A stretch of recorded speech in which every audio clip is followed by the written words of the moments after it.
There are many hotspots around the world that in theory could constitute threats to the interests of the U.S. We asked the American public in our February World Affairs poll which of a list of 9 they thought would be the most critical threat to the U.S., and at the top of the list is international terrorism.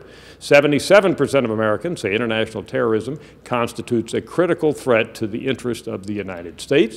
This is down a little from when we've asked it previously, but still very high, even though the huge emphasis on the war on terror that came about after the 9/11 terrorism attacks, of course, has dropped some, and terrorism no longer appears at the top of the list when we ask what's the most important problem facing the country. But still, when we remind Americans of it, top of the list in terms of potentially being a critical threat to the interests of the U.S.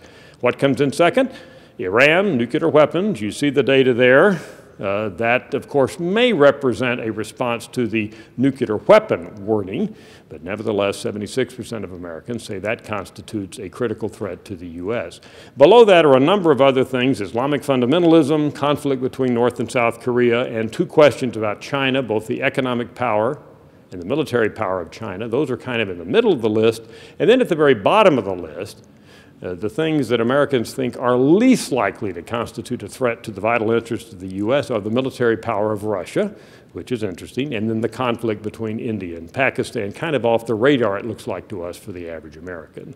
So that's an update for you. We have asked these 2 to 4 times each previously, so we have some trend on it, but when I looked over the trends, I really find that there's been very little change in the rank ordering. Terrorism, nuclear weapons, when we've asked it traditionally, at the top of the list. And the military power of Russia is another example. Actually was lower in the past than it is now, but remains quite low. That's an update for you. I'm Dr. Frank Newport, Gallup Editor-in-Chief.